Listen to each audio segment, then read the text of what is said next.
Hi, I'm Kimberly Corp. And I'm Catherine Corp. And we're the owners of Pilates on Fifth here in New York City and the creators of PilatesOnFifthOnline.com.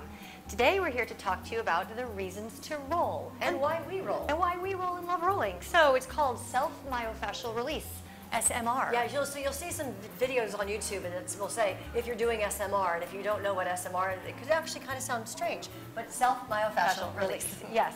So we have a 3-in-1 foam roller, and you can see that all pieces fit inside, but Catherine's going to show you the outer part first is the hardest, and it's for rolling the real tough bands of fascia like the TFL. And there's like PVC pipe. I don't know if it's really PVC pipe. It's some sort of tough piping on the inside so you can put your full body weight on it and it will not collapse. Then inside is an orange, and you can see it's ribbed and it's much softer. So yeah, I don't know if you can see that it has a little bit more give. Right. So when you need to go to, need a little less pressure on your fascia or muscle. Especially the lats. The lats can be murderous. Yeah. It's too hard. hard. And then our favorite part is the little stick, because then you can apply just enough pressure and roll. Great for the calves, because the calves can also be murderously sore. And inner thighs, because inner thighs are hard to get to. You have to be very flexible to get your inner thighs. Right, or you have to put so much weight into your upper body that it you end up straining a part of your body when you're trying to release another, and that doesn't really make sense. So keep in mind that when you roll, and we always talk about rolling out the fascia, and you're not rolling just fascia. It's impossible to isolate your fascia. So you're rolling everything underneath the fascia too. You're rolling muscles, you're rolling nerves, you're rolling cells. So Catherine's going to show us a typical TFL, and we're going to start with the biggest one, the hard one. Now, the TFL, actually sit up before I torture you, because otherwise her TFL will like melt.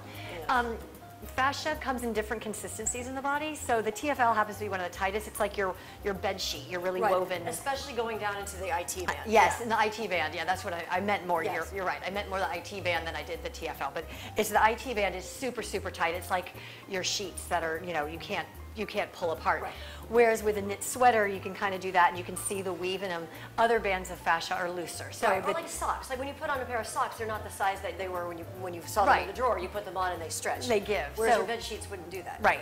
So the IT band, yes. And I always start the reason I keep saying TFL is I always start at the TFL and then roll down the IT band. You always want to start with the TFL. You don't want to just go right to the most painful part. Right. So she's going to put the roller put herself on top of the roller on the TFL, and then she'll slowly roll her way down. Now, it's nice to go slowly and find the little ouchy points and then kind of melt into it. But it's very important here that if your pain threshold, let's just use 1 to 10, you're not going for 10. Right. Right? You're going for about a 3. That was kind of approaching the 8 level. Okay.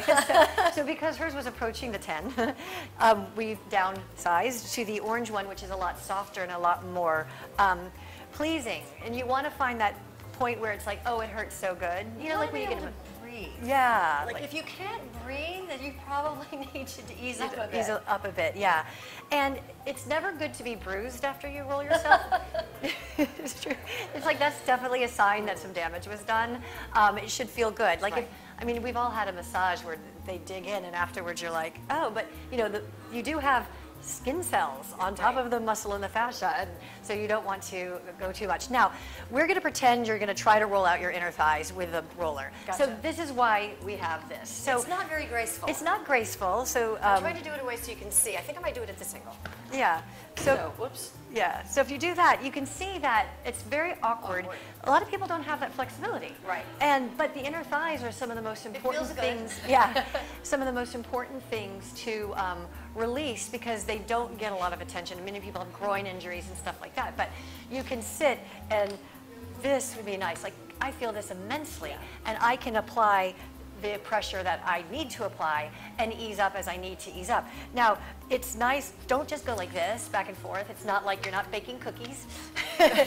You want to do a nice long stroke so that it feels really nice. Right, the idea is going from the origin to insertion, but you don't even have to know anatomy. You kind of know where your adductors are, so you're going to start at the top of your adductors and roll down. If it's your TFL, you'll start at your TFL and you'll roll down your IT band. So you can just be intuitive with it. Yeah, and it works very well for calves as well, which can be nice because then you can get the peroneals or the fibularis group, as they call it now. And you can gauge how heavy you go. So you are master and commander. So unless you're just a masochist, you're going to just do it where it's that, like I think Kimberly said, the hedonistic pleasure. Yes. It's like, it hurts good. It's not mortally painful. Now we have, Catherine's going to go ahead and lie supine with your head towards me. Okay. And we have these little, we also have massage balls, which can act as self-myofascial release. And then we'll just put those right at her right where the muscles, like the upper trap originates on the occipital bone there. And you'll find that place where it can feel good. Now you can do one at a time. If it's easier, do one at a time. And just the opposite hand goes behind the head. Oh, yes. So yeah. So that she's holding the ball this. in place with Yep. one so you can see, and then holding there. And it also works with, go ahead and lift up. It also works with, let's just use the orange one. And go down. Yep. And you can turn her head side to side. So she's getting a little massage of the suboccipitals there. Feels really good. Another thing that's nice with the, she's just going to stay there.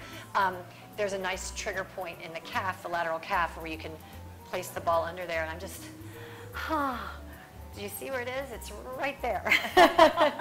So that can be a nice way to sort of release the fascia there. And then you can roll it around. So a lot of good can come of rolling. And remember, this is just more of a feel-good maintenance thing. You're not increasing flexibility doing this. You are definitely relaxing a muscle. You're not strengthening a muscle. Save your arms when you're holding yourself off of your TFL-IT band. But rolling can be very good for increasing circulation, bringing sensory awareness to certain muscles, like especially the inner thighs. We sometimes forget how to use our inner thighs. Right. So kind of waking up the muscle by going, okay, there you are.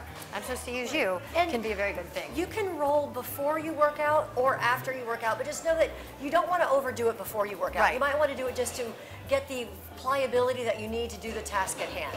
Right. You don't want to roll out so much that you've lost all strength and you feel like a noodle. Yes, and then lastly, I just thought of something. When you're doing the muscles of the back, you have to make sure, if you're doing this with a client, that you have, your client has enough strength in, so hands behind the head, Yep. in the abdominal muscles to sort of walk themselves back. And that way you can take yourself forward and back, rolling out the erector spinae, but you want to make sure there's enough strength in the core and in the abdominals and the buttocks to support this without jeopardizing the safety of the spine, just to get a good massage of the erector spinae. Alrighty, and so that's what we think about rolling. We love it. I thought that was